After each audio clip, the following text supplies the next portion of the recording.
Ya, berjumpa kembali dengan saya Gigi Rospati Yudistianto.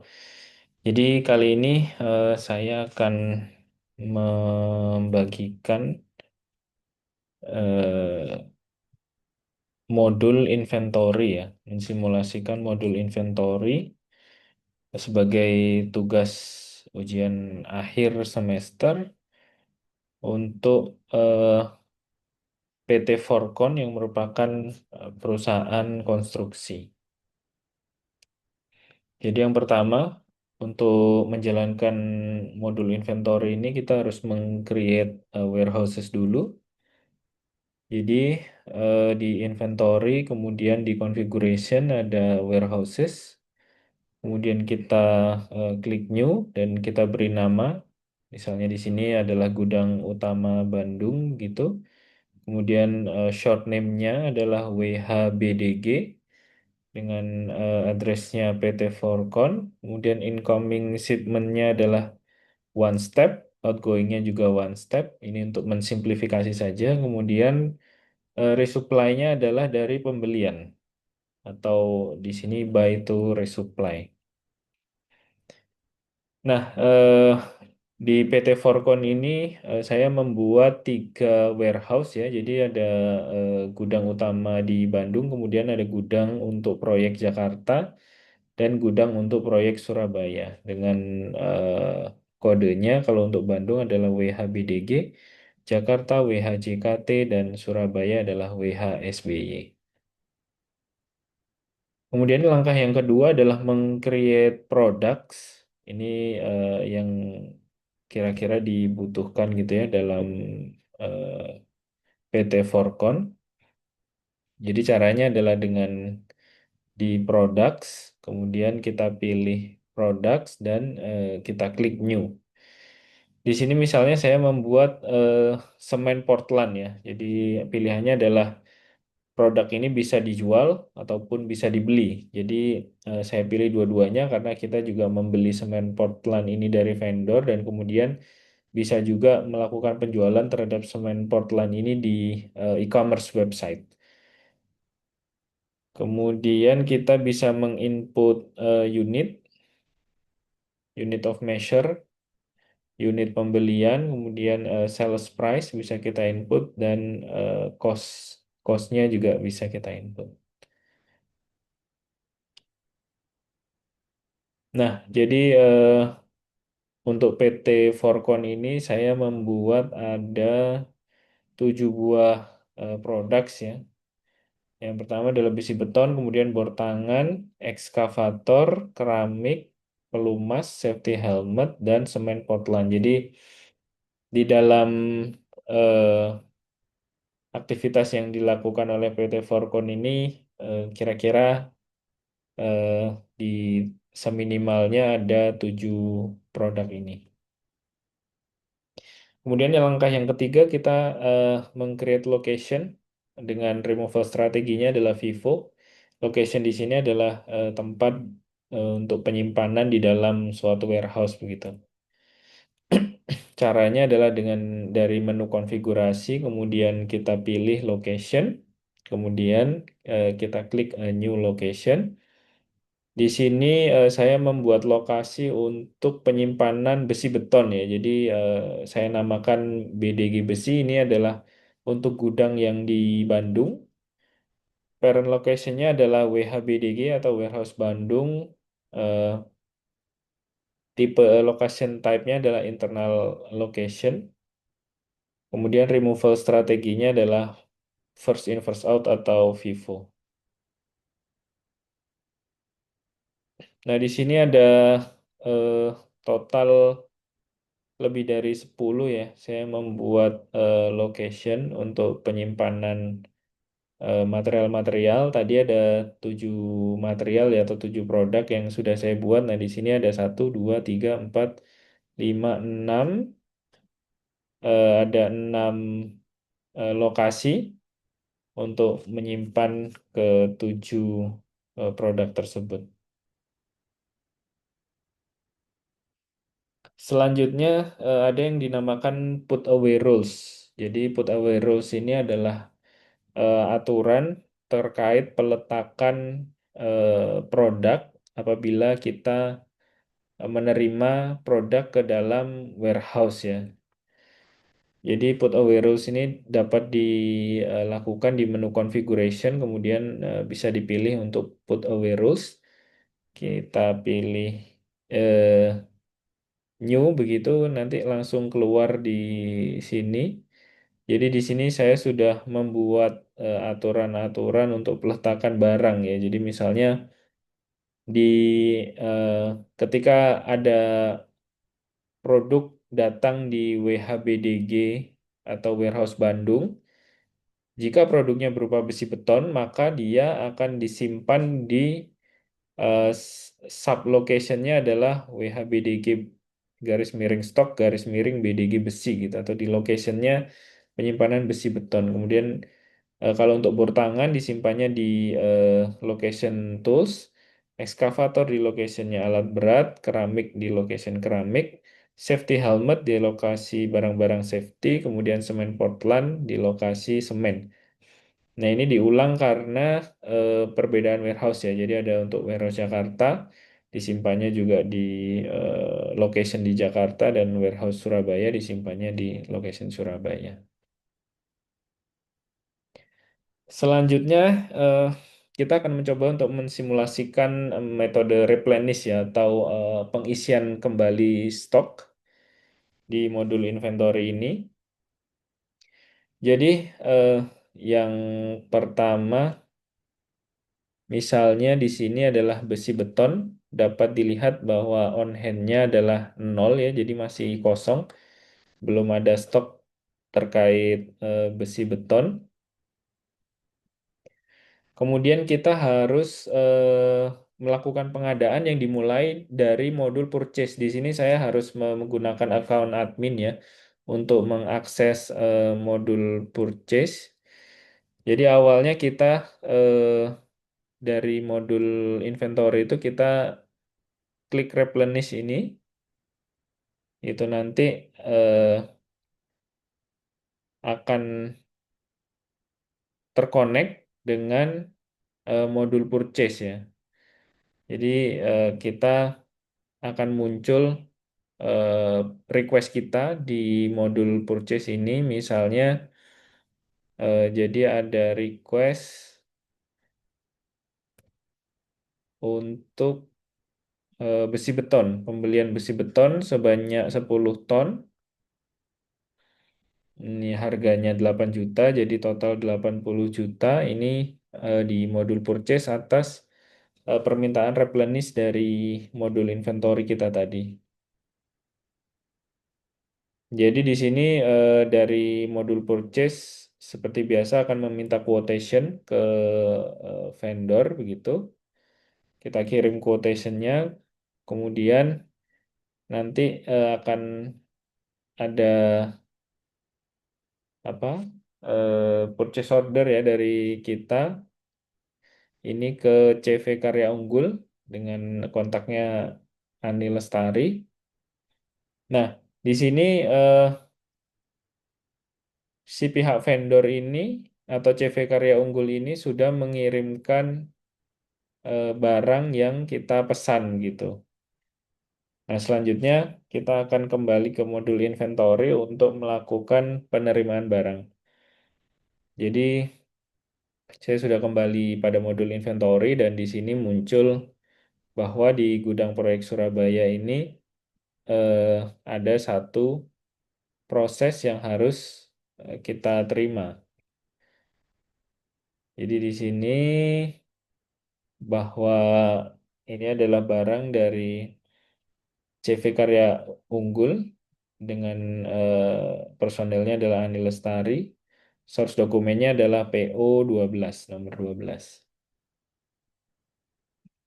Di sini besi beton dengan jumlahnya 10 ton. Kita requestnya 10 ton, kita terima 10 ton. Di situ kita bisa melakukan validasi bahwa barang tersebut sudah kita terima. Setelah kita lakukan validasi, artinya barang tersebut sudah masuk ke gudang kita. kita bisa cek di reporting ya.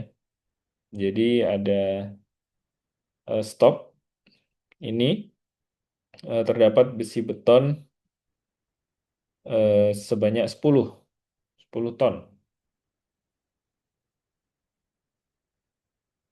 Berarti artinya sudah masuk ke dalam gudang kita.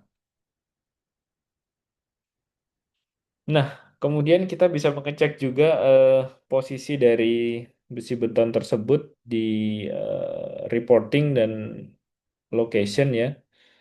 Di situ bahwa lokasinya adalah di warehouse Surabaya dengan lokasinya SBY Besi atau lokasi tempat penyimpanan besi sebanyak 10 ton. Itu tadi adalah simulasi eh, proses replenish ya di modul inventory. Selanjutnya kita coba untuk melakukan inventory adjustment. Jadi inventory adjustment ini apabila terjadi perbedaan gitu ya antara data yang tersimpan di dalam inventory dengan data yang bukan data, dengan kondisi aktual di lapangan. Jadi kita bisa melakukannya di menu operation, kemudian adjustment physical inventory. Nah, di sini misalnya eh, ternyata di dalam warehouse tersebut saya menemukan ada bor tangan sebanyak 5 unit gitu. Sementara data di sistem adalah 0 unit, jadi kita bisa melakukan adjustment. Di sini muncul difference-nya sebanyak 5 pada tanggal 6 Juni ya 2025. Nah, setelah di input kita bisa klik untuk apply. Nah, jadi setelah di apply adjustment tersebut akan teraplikasikan ya. Sehingga data di sistem itu bisa sama dengan data actual. Yang ketujuh adalah tentang simulasi delivery. Jadi di dalam inventory itu selain kita menerima barang, kita juga eh, mempunyai tugas untuk mendelivery ya atau mengirimkan barang keluar dari gudang, biasanya ke customer. Jadi kita mulai dari adanya sales order ya, biasanya misalnya di sini ada penjualan semen Portland sebanyak 20 unit ya. Dengan unit price-nya 150.000 per sak, jadi totalnya adalah 3 juta rupiah. Dari sini sales order ini bisa dikonfirm oleh yang bertanggung jawab terhadap sales. Di sini saya juga menggunakan account admin ya untuk melakukan sales order ini. Kemudian eh, kita kirimkan, kita bisa melakukan konfirmasi terhadap sales ordernya. Nah, di sini sales ordernya sudah dibuat.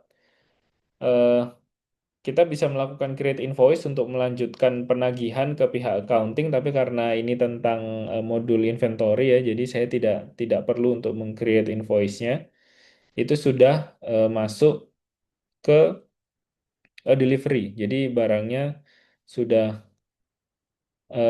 ada tugas dari inventory untuk mengirimkan barang pesanan tersebut karena sales ordernya sudah dikonfirmasi.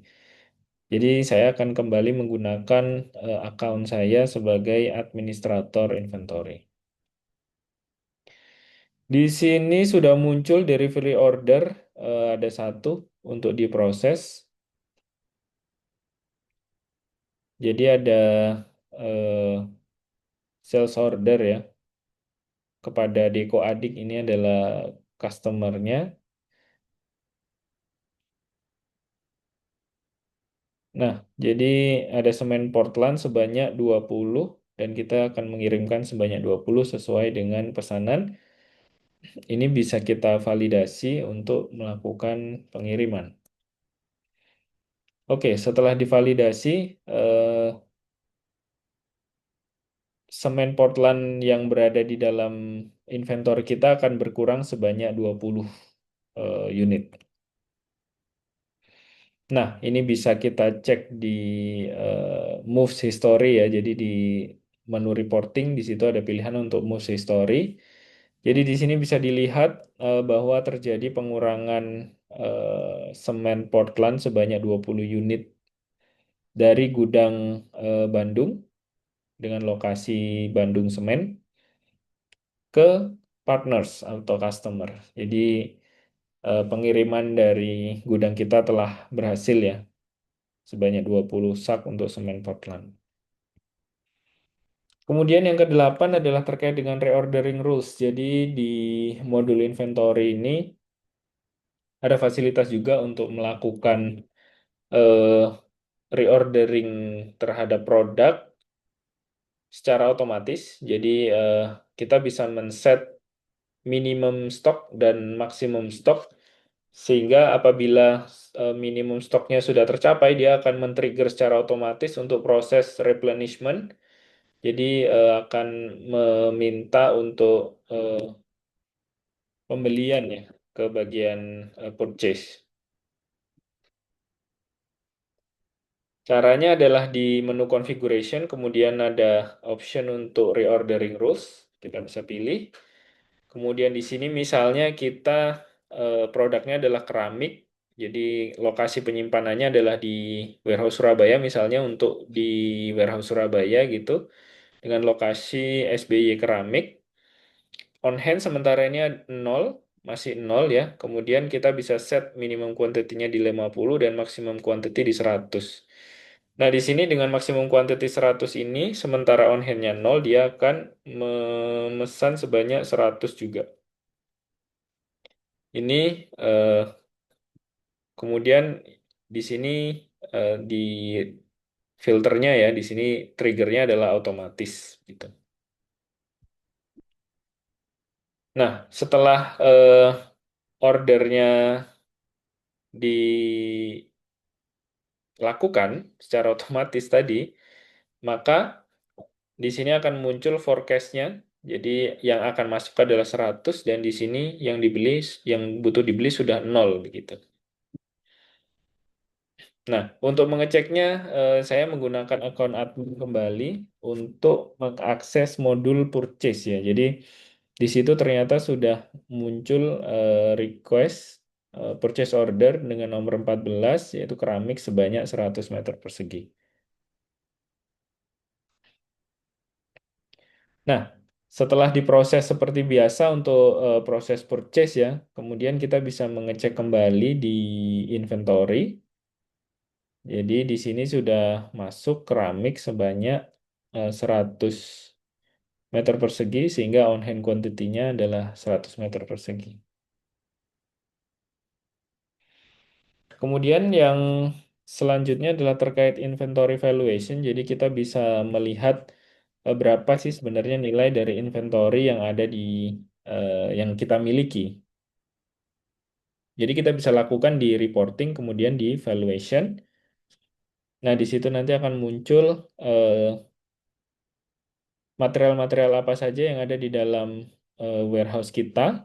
Kemudian di sini juga terdapat lokasinya, warehouse-nya di mana, produknya berupa apa, dan ada historicalnya juga. Jadi misalnya untuk semen Portland itu di tanggal 6 ada masuk 100, kemudian keluar 20 gitu ya. Keramik di sini ada masuk 100 meter persegi. Bor tangan tadi hasil dari inventory adjustment kita sebanyak 5 unit. Dan besi beton tadi pada saat kita melakukan simulasi pembelian ya, ada 10 ton. Sehingga totalnya di sini valuasi dari material-material yang ada dalam inventory kita adalah sebanyak 100 juta rupiah. Baik, untuk modul inventory kurang lebih seperti itu. Nah, kemudian ada modul ekstra ya. Jadi selain modul inventory, ditugaskan juga untuk mengeksplor modul ekstra. Nah, dalam hal ini saya mengeksplor modul ekstranya adalah modul repairs. Modul repairs ini adalah modul untuk melakukan perbaikan terhadap barang-barang yang ada di warehouse kita begitu.